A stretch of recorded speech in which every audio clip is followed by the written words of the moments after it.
खेड तालुक्यातील खराबवाडी गावातील गायरान अतिक्रमणावर हातोडा।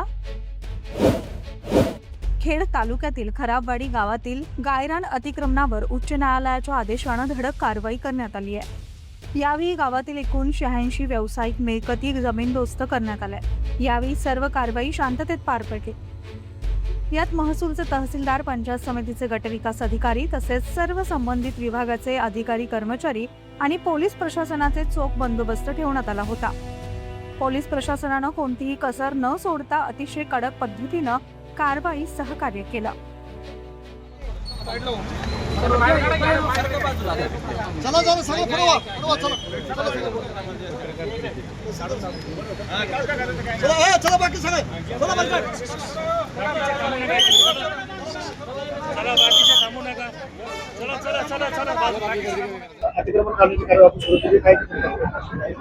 खेड तालुक्यातील गोलेगाव, पिंपळगाव व खराबवाडी या दोन ग्रामपंचायतीमधील गायरान जमिनीवरील अतिक्रमण निष्कासनाबाबत न्यायालयाने निर्देश दिलेले आहेत आणि त्यानुसार पहिल्या टप्प्यामध्ये खराबवाडीतील जे व्यावसायिक अतिक्रमण आहेत ते निष्कासनासाठी सर्व संबंधितांना नोटीस देण्यात आल्या होत्या आणि या माध्यमातून मी सर्व नागरिकांचे आभार व्यक्त करतो, प्रशासन आभार व्यक्त करत आहे, कारण त्यांनी 80% अतिक्रमण हे स्वतःहून काढून घेतलेलं आहे आणि उर्वरित अतिक्रमण हे आज आम्ही पोलीस बंदोबस्तामध्ये काढलेलं आहे।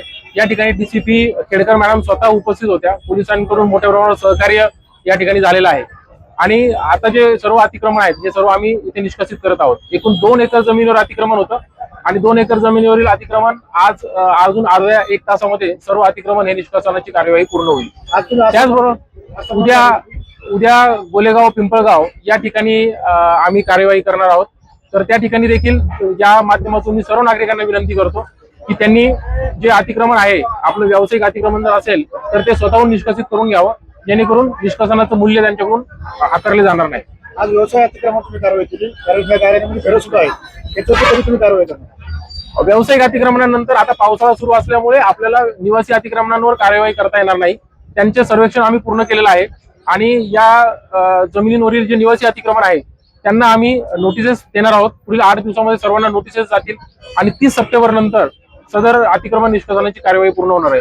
त्यामुळे याद्वारे पुन्हा नागरिकांना मी विनंती करतो की 30 सप्टेंबर नंतर आम्ही अतिक्रमण निष्कासन करणार आहोत, तर प्रशासनाला सहकार्य करावं व पर्यायी घरामध्ये शिफ्ट व्हावं।